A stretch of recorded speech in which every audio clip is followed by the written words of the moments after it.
આ રીતે લોટ બાંધી એના લુવા કરી રોટલીની જેમ વણવાના અને પછી ચપ્પુથી કટ કરવાના, ચોરસ ચોરસ ટુકડા કરવાના।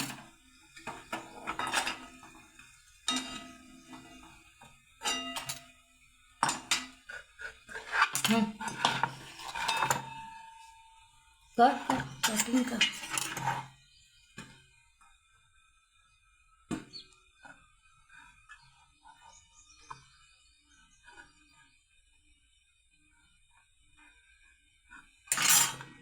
तेल गरम करी धीमा आंचे एमां शक्करपारा नाखवाना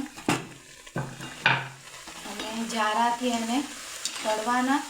थोड़ी थोड़ी वारे हलावता रहेवानुं ने कड़क थाय त्यारे आवी रीते काढी लेवाना। आ शक्करपारा तैयार, तीखा शक्करपारा अजमा हींग मरी वाळा।